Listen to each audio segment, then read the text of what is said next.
quarterbacks in today's NFL. I'm just not. Well, the only problem with that is, the reason why he was sitting all winter and all spring was because no other quarterbacks in the league were hurt yet. Now, you look at what happened in Miami this week, and, what did they do? They signed a guy to come in, a former Browns quarterback, Brady Quinn, because Matt Moore got hurt. And that could have easily been Grossman if they wanted Grossman. So, it's not that it can't happen. No, and I know what you're saying there, and I guess we'll have to see, because I believe that's part of it too. Whether you're looking at Manziel or you're looking at Hoyer, both of them have the potential to get injured during the course of this season. And I mean both of them in the same season. And, maybe that's part of it too, because they did make this move after watching the first preseason game. And I'm telling you, Tyler Thigpen had to go. No offense to him. I know you may respect him as a journeyman quarterback, but man, he was getting picked off 2-3 times a day to end practice for the first 2 weeks. No, he wasn't ready. I said as soon as this guy plays, he's done. Right, and he wasn't ready for that role, even to be the practice squad quarterback at this point, which is a shame because the kid does have some talent, which is more than I could say for his brother when he was playing. So you really look at it, and you say, and you can't just base it on that performance, but that performance was a big part of it, and he did not look good. That nobody's questioning that.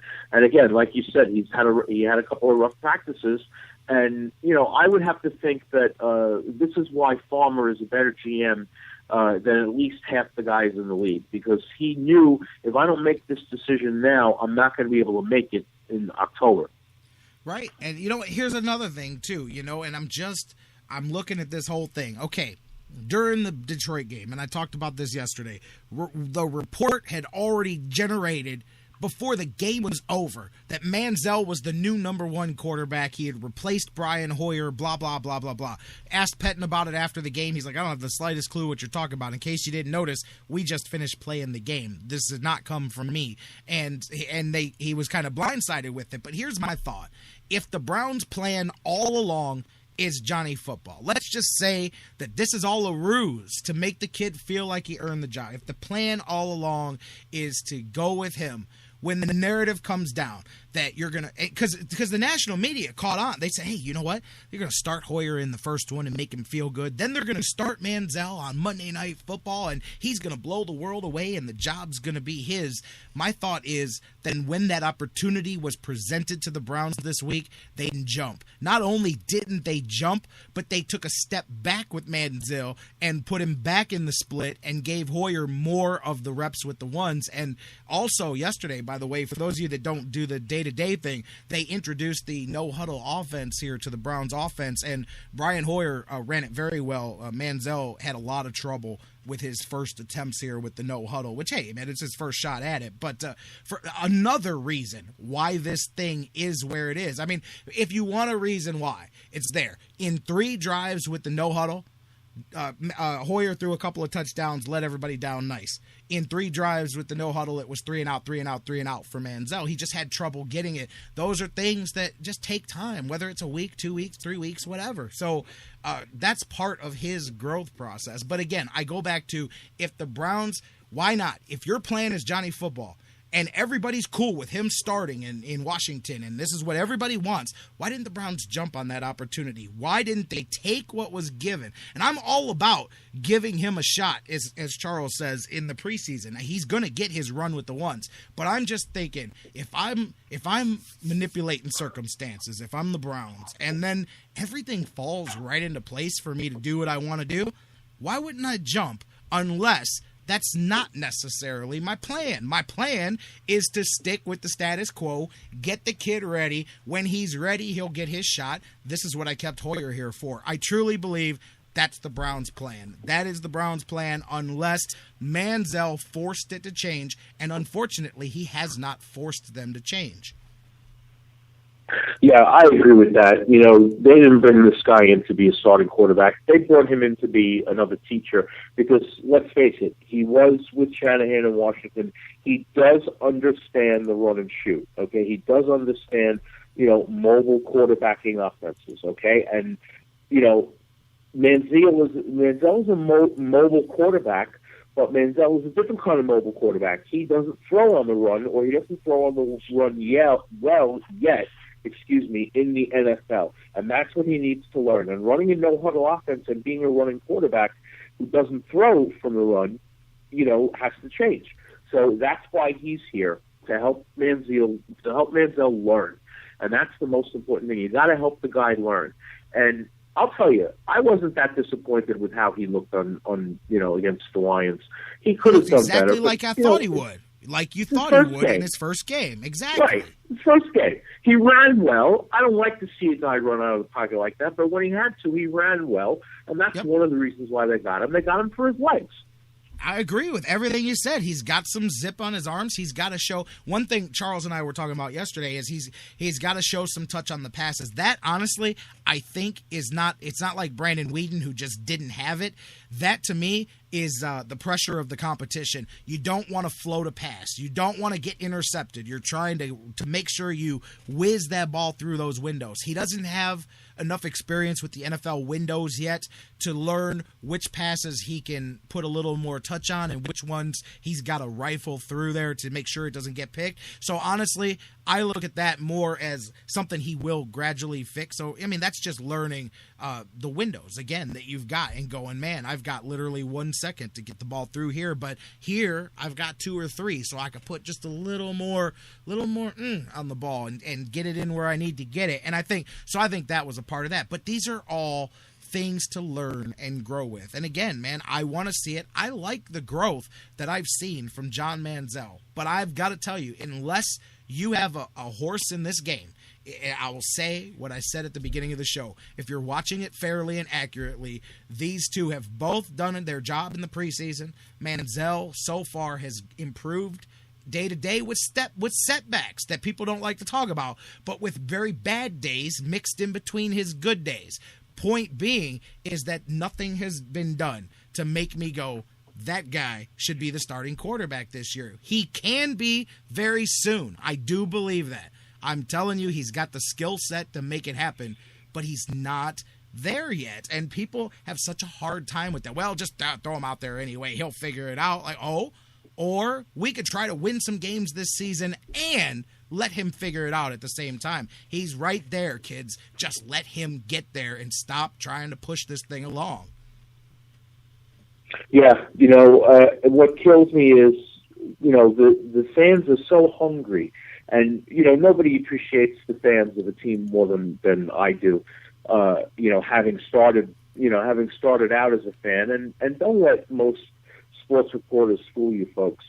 They were fans before they got into the business. So they know what it's like to go to that old broken down stadium that Jerry was describing at the beginning of our segment and eat peanuts out of the bag and eat dirty water hot dogs.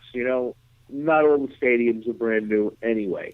So don't let them kid you, okay? They were fans first. Anybody who thinks Vic Carucci is strictly in it for the money, Vic Carucci is a very smart guy who was a fan for a long time before he came into the media. And he was very, very smart because he's been around a long time. And while I tell Vic I don't always agree with everything he says, I agree with his presentation.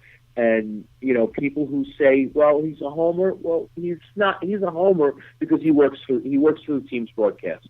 And that's what you have to expect, When you see him, when you talk with him away from the Cleveland beat, when I speak to him at the draft, or the once in a while he has me do something, he's not, he approaches it completely differently. So, take that for what you want. I've known him and Pat Cohen and guys like that for a long time, and they're great guys and they're very knowledgeable. And I got to tell you, I point out, too, when we talk about the national perspective, it's really the media and not as much the fans. I saw Sports Nation did a poll. They did a poll a couple of days ago, and they said, who should be the Week 1 starting quarterback for the Browns? And I can't lie. I thought that it would be a runaway Johnny Football because of the media hype. And actually, it was 60-40 Hoyer. And I said, now, come on. people that could care less about Cleveland watch the preseason game. They watch what they've heard reported, and they've been inundated with Manziel mania, and yet even they said, being real, this guy is slightly better than this guy at this point here, man. So that's your guy, and I keep, again, like it's an interesting thing to watch the various opinions of it. But honestly, and I mean it, at the end of the day, and I gave these guys an equal playing field as far as once practice began. I've never made it a mystery that I didn't want John Manziel drafted. To be honest with you, I didn't want the Browns to draft him.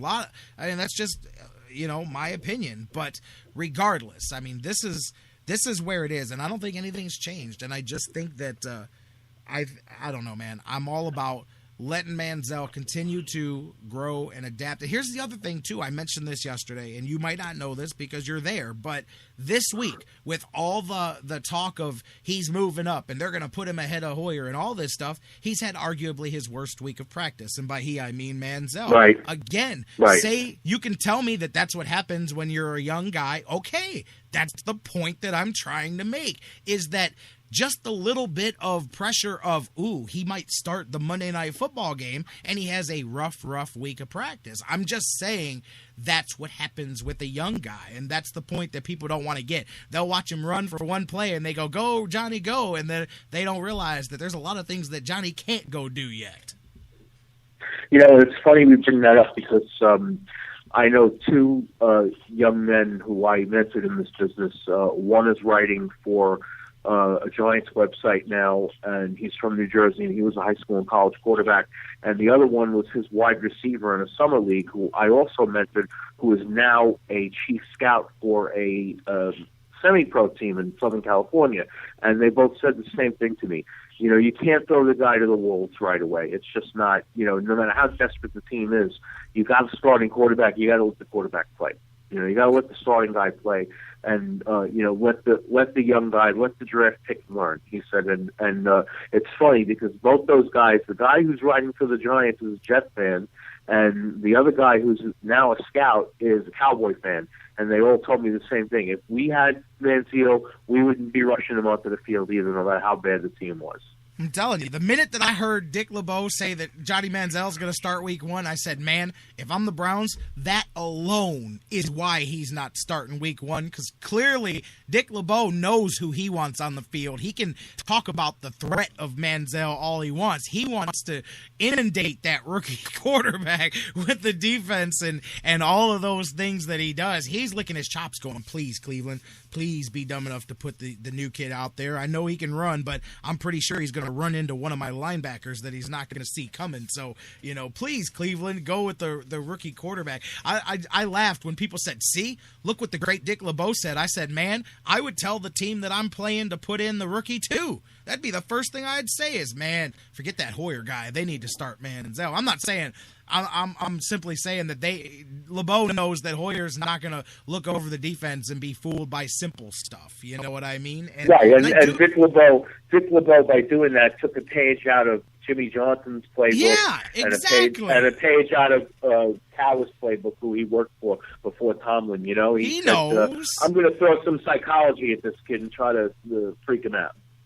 He knows exactly what he was doing, and people just ran with that. And I'm like, come on, man. That guy knew exactly what he was saying, man. So we'll see as this thing continues to play itself out. You got Washington coming up here. Both guys going to go out there and get runs with the ones, and which is exactly, to me, this preseason has played out kind of exactly the way I thought it would. And you continue to dip Manziel in there with the ones, get him used to it, get him comfortable, and continue to coach him up. And again, I say that if there were not real reasons why they are hesitant to start John Manziel, then they wouldn't be hesitant to start John Manziel. There's real reasons that every time they sit down and talk about it, even when they get excited about his running, I have no doubt that Pettin looks over at Farmer and goes, yeah, but man, He can't run the no huddle yet. He can only run 1/3 of the playbook right now. We're still working on catching him up with the rest of that. He has a hard time in certain formations getting the guys up. He does really well in this formation, though. That is an unfinished product. And yes, some people will argue that you get better faster by throwing him out there to the Wolves and letting them learn. I know Troy Aikman went 3-13, and then he went to the Hall of Fame, but I'd rather let Brian Hoyer go 7-9 or 8-8, then take a step back and stay around